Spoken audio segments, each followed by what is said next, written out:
43 نقطة، بينما ديالا ب 42 نقطة. المصافي صاحب المركز الثالث ب 34 نقطة، وجولان بنفس الرصيد مع المصافي 34 نقطة، لكن فارق الأهداف لنادي المصافي. ركلة حرة للميناء خطيرة، سالم أحمد، مرت من اللاعب والهداف للسفانة مع القوة الجوية يقابل المصافي اللي 20 سنة من التأسيس المصافي، ومحاولة للميناء لكن الحارس مهند جبار. اليوم المصافي بقيادة علي مجيد المدرب الشاب. ركلة حرة لصالح نادي الميناء من سفيان طلال داخل منطقة الجزاء. الميناء البرازيلي ممكن يسجل على الطريقة البرازيلية. دييغو سانتوس، البرازيلي دييغو سانتوس، واحد من الأسماء المميزة مع الميناء. سانتوس يسقط، ومحاولة خطيرة خطيرة خطيرة، والميناء يسجل هدف أول. الميناء يسجل هدف أول للميناء. السفانة هدف أول يسجل حيدر سالم، يسجل هدف أول الميناء بهدف أول. الله فرحة الجماهير للسفانة.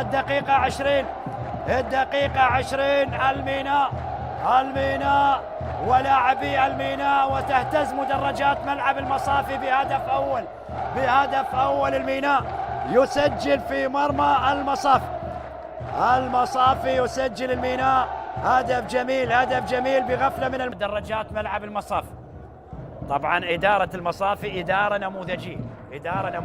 إدارة المصافي يعني عملت بشكل رائع مع هذا الفريق، واستطاعت بمجهودات ذاتية من المصافي. محاولة خطيرة، والثاني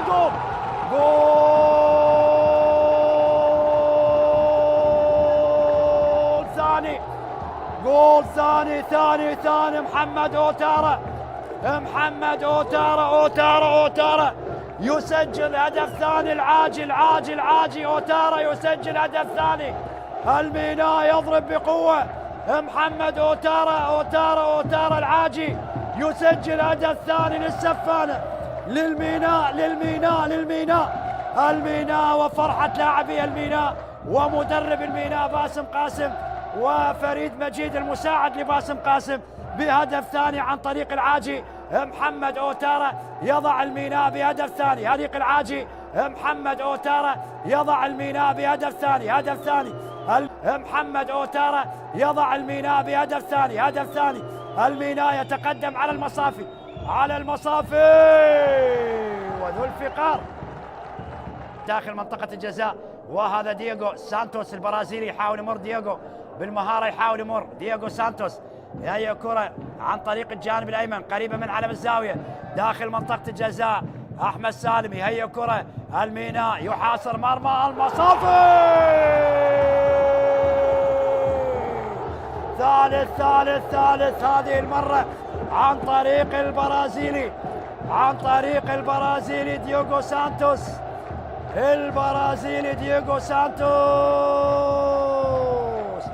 الميناء السفانة خلاص.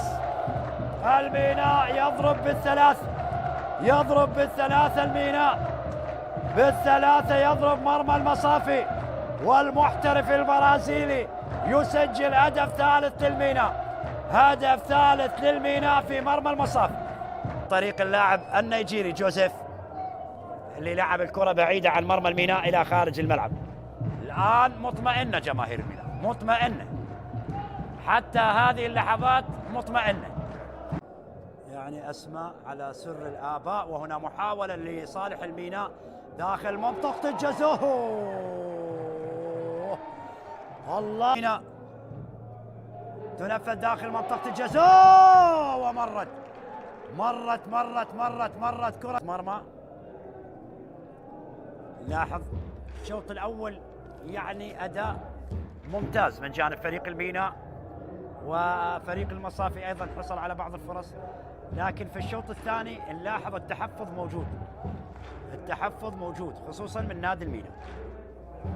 عبد الله محسن كابتن فريق نادي الميناء يخطئ اللاعب المغربي امام اللاعب النيجيري، يحاول يمر. تولوب اولايو، ومرت الى خارج الملعب. يلعب الدوري العراقي على شكل المجاميع. هجوم الان الميناء، ممكن رابع خلاص. الميناء لو سجل الرابع خلاص، ممكن الان سجاد علاء يسدد على المرمى، لكن مرت بعيد ويعيد إلى الدوري الممتاز العراقي. الراحل أحمد دحام، رحمة الله على أحمد دحام. محاولة خطيرة الآن، ممكن المصافي وعلي فيصل، محاولة مرة أخرى أولى وثانية على مرمى الميناء، على مرمى